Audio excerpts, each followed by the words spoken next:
Did you know that some of the darkest, most daring mysteries of the 1940s literally disappeared from projectors?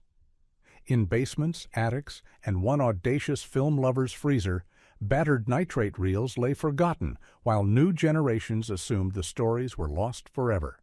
Tonight, we're revealing 15 noir enigmas so bleak they seemed cursed to vanish, until obsessive archivists hauled them back into the light. If you love cinematic treasure hunts, hit like, share the mystery, and let's journey into the shadows together. High Tide, 1947. Jack Rather was an oilfield millionaire who decided Hollywood looked easy money, so he rented Monogram's backlot, hired fast-talking director John Reinhardt, and shot a 72-minute crime thriller that opens with a mangled sedan sinking beneath Pacific surf. The rest of the movie unspools in fractured flashbacks as newspaperman Lee Tracy and ex-reporter turned gumshoe Don Castle lock horns over a waterfront power grab. Reinhardt's camera prowls through Los Angeles newsrooms, shifty pier dives, and a corrupt political fundraiser bathed in cigarette haze. Cinematographer Henry Sharp angles bare bulb key lights so every ceiling looks like a cracked halo. Released by Poverty Row Monogram, High Tide played a week. Then its nitrate negative was shuffled into dusty vaults that later flooded. Only in 2013 did UCLA's Archive and the Film Noir Foundation combine two battered safety positives, one from a private collector, the other mislabeled in Kansas, to forge a 35mm restoration that tours festivals today. GIs returning to newsroom jobs saw their post-war distrust of bosses reflected in Tracy's cynical editor. Teens, meanwhile, gawked at the ending's apocalyptic crash and whispered that fate, not villains, kills you in noir. The restored print has given modern critics a missing link between newspaper melodramas like Deadline USA and neo-noirs such as Nightcrawler, proving that even B-picture headlines can still bleed. Too Late for Tears, 1949. A sunny L.A. night, a bag stuffed with $60,000 thuds into a convertible, and bored socialite Elizabeth Scott decides she'd rather murder than return it. Director Byron Haskin canvassed real Hollywood streets at magic hour, so Tangerine neon bounces off Scott's manic eyes, while co-star Dan Duryea sweats like a nickel-and-dime Mephistopheles. But the film's independent producer went bankrupt, the negative scattered, and for decades public domain VHS copies reduced its velvet blacks to sickly gray. Even the dialogue seemed dubbed underwater. Enter a 5-year scavenger hunt that sent UCLA archivists combing French archives, private 16mm collectors, and a forgotten Italian censor print. In 2016, Flicker Alley's Blu-ray finally revealed why the movie once scandalized suburban matinees. Scott's character isn't the typical femme fatale. She's noir's first full-throttle female sociopath, casually feeding her husband poison while reciting grocery lists. Housewives of 1949 wrote outraged letters to exhibitors, calling the film warped. Teenagers thrilling to Scott's ruthlessness snuck back for repeat showings. Modern viewers spot early DNA for Gone Girl and Breaking Bad, proof that post-war prosperity hid a darker American dream. The Guilty, 1947. What if a Poverty Row studio filmed Cornell Woolrich's nightmares on a shoestring and still out-creeped the majors? That's The Guilty, a feverish twin sisters murder mystery produced by Jack Rather the month before High Tide. Don Castle plays a shell-shocked vet sharing a one-room cold-water flat with pal Wally Ford. The building's hallways, shot on scavenged sets, lit with single fixtures, seem to perspire. When one sister is found stuffed inside a rooftop rain barrel, suspicion ricochets through cheap cafes and pawnshop basements until sanity itself unravels. The negative disappeared after a late 1950s TV sale, and dupes looked so murky critics joked the whole movie was shot through a coffee filter. In 2022, Flicker Alley released a Blu-ray mastered from UCLA's 4K scan of the rediscovered camera acetate, letting viewers finally parse the subtle split-screen trick that puts both twins in one impossibly narrow corridor. veterans recognize their own sleepless paranoia in Castle's thousand-yard stare. Sociologists now cite the film as an untreated PTSD case study decades before the term existed. Today, its grim fatalism bridges Woolrich's pulp despair to the fractured identities of modern psychological thrillers. The Pretender, 1947. Produced by W. Lee Wilder, Billy's less famous brother, The Pretender drops a desperate investment banker into a contract killing he arranges on himself. He hires a hoodlum to murder a competitor, swaps the dossier photo at the last second, then spends the movie dodging his prepaid assassin. Hungarian cinematographer John Alton paints tenement hallways in whalebone whites and pit-deep blacks. Each scene looks ready to ignite. Yet PRC Pictures collapsed and its nitrate elements vanished. For decades, the only circulating copy was a subtitled 16mm Czech print, muted to muddy charcoal. Film Forum volunteers pieced together a projection-worthy version in 2015, cleaning splices by hand and digitally rebuilding frames etched by fungus. The result screened at Nitrate Picture Show, drawing gasps when Decker skulks through a night court subway platform lit by a single dangling bulb. Post-war audiences, rattled by newspaper stories of returning soldiers hiring triggermen, found the plot terrifyingly plausible. Economists point to its day trader panic as an eerily prescient critique of boom-and-bust capitalism.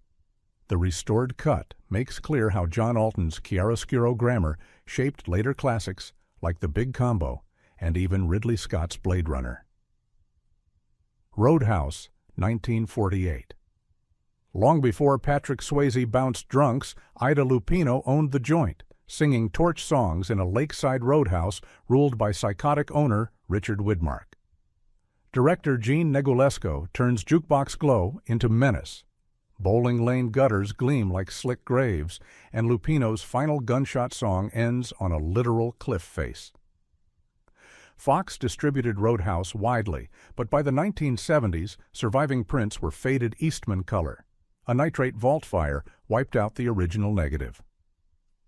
When the American Cinematheque and the Film Noir Foundation traced a pristine nitrate positive in Buenos Aires, archivists treated every reel with polyurethane sprays to halt decomposition, then scanned at 6K so viewers could see the cigarette ember that leaps from Widmark's lips during his most sadistic monologue.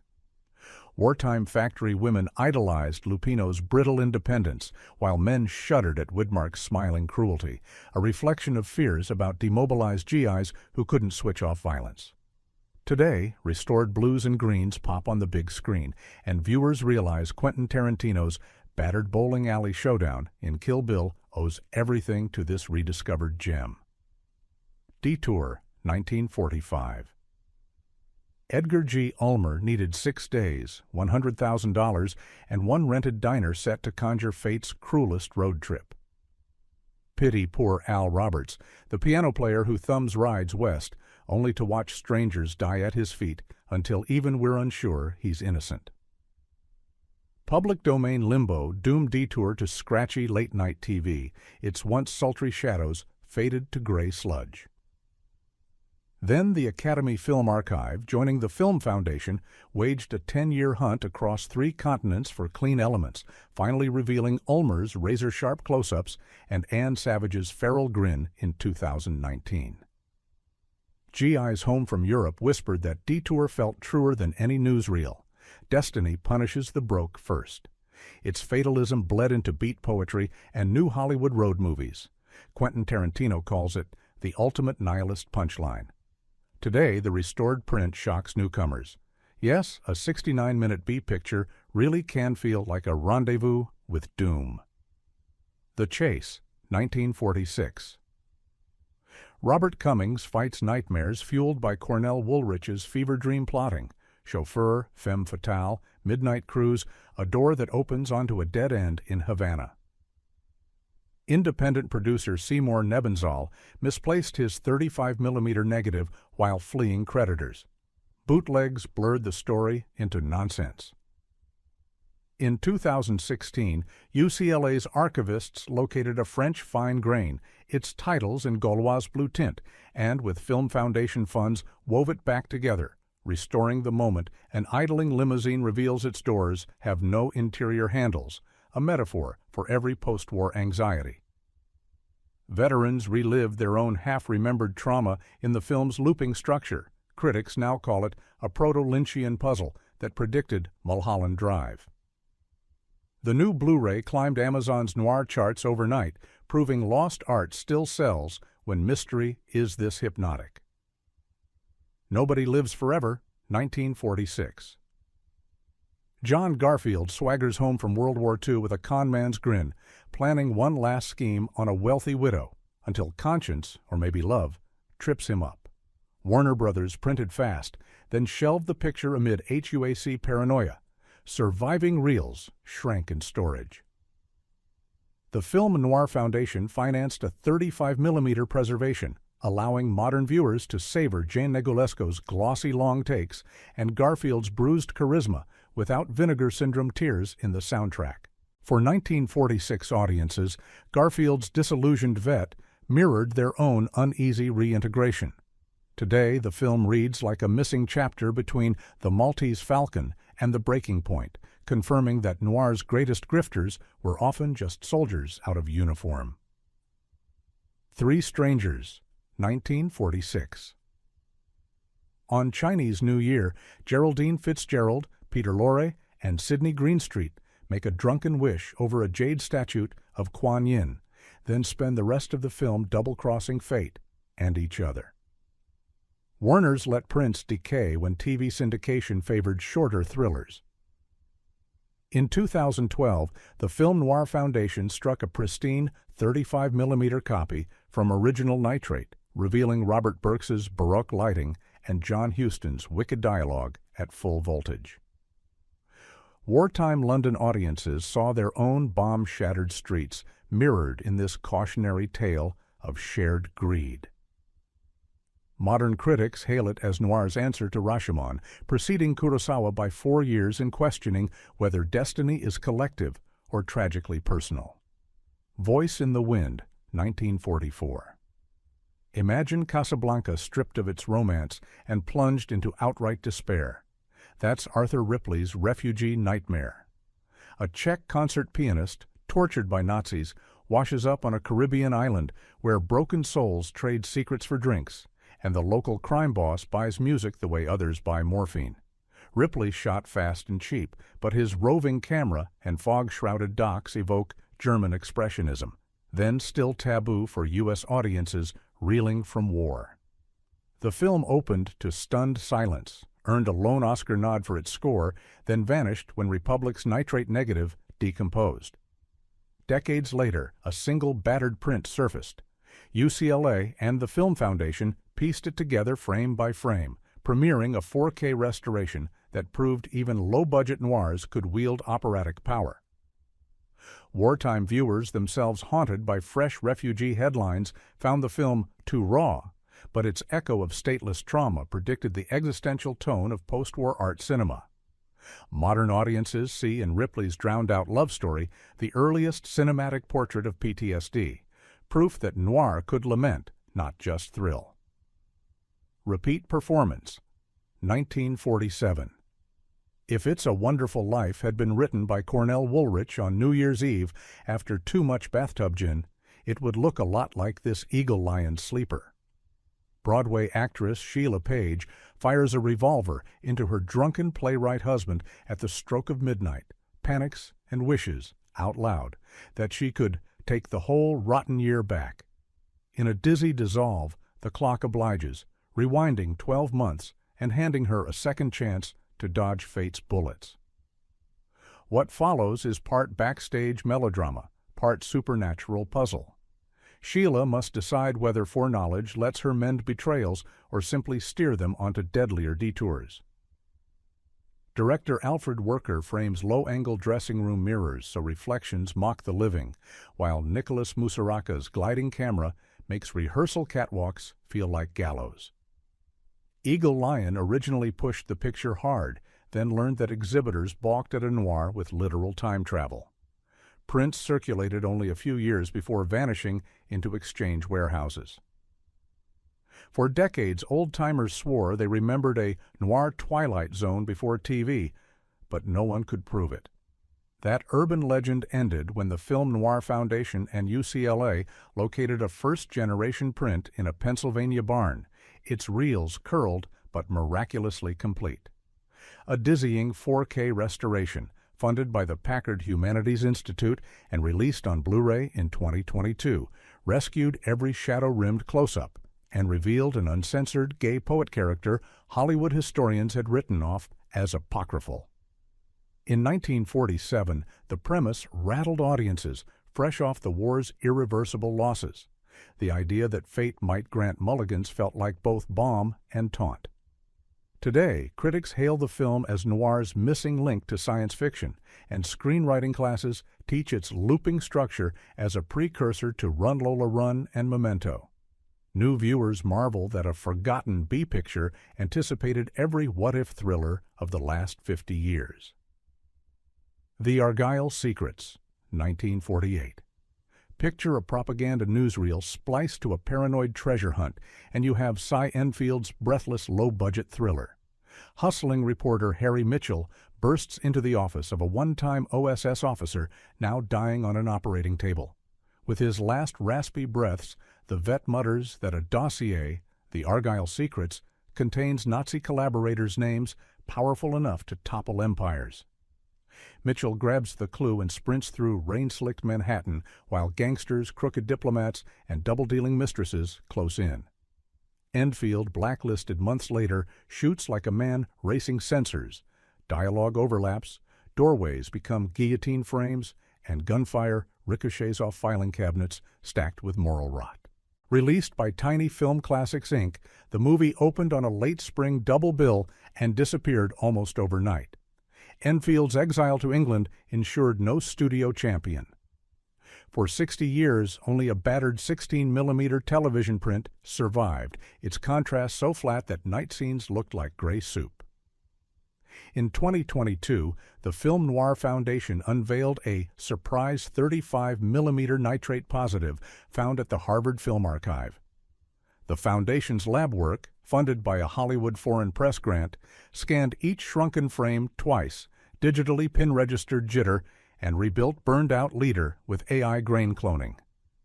The world premiere restoration at San Francisco's Noir City Festival drew a standing ovation. Eddie Muller called it the pulp cousin to All the President's Men. Post-war audiences smelled headlines in its expose of American fascist sympathizers, far too soon for comfort, while contemporary viewers gasp at how current the plot feels in an age of leaked dossiers and whistleblower chases. The resurrection also vindicated Enfield's reputation, reminding cinephiles that the man who later gave us Zulu honed suspense on rain-drenched backlots first. Hollow Triumph, 1948, a.k.a. The Scar. Paul Henreid flips his heroic Casablanca persona on its head, playing petty con artist John Muller, who escapes a botched casino heist and hides by surgically carving his cheek to impersonate a look-alike psychiatrist. Cinematographer John Alton bathes office lobbies in morgue white fluorescence, then drops characters into stairwells black as coal chutes. The Scar itself becomes a compass needle we can't stop tracking. What makes the film hypnotic is its thesis that identity is just lighting and paperwork.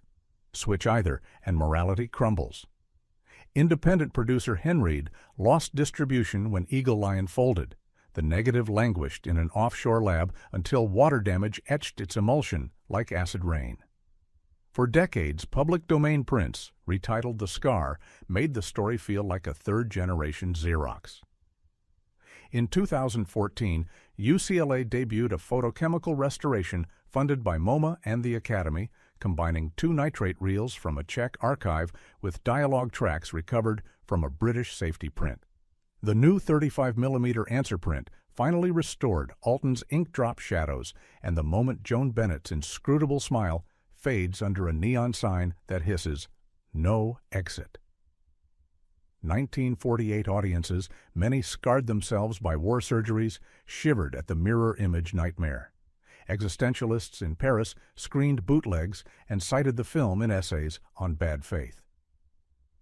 Today, its doppelganger premise presages everything from Face Off to Mr. Robot, and its restoration inspired scholars to reassess Henraid as more than a matinee idol. Strange Impersonation, 1946.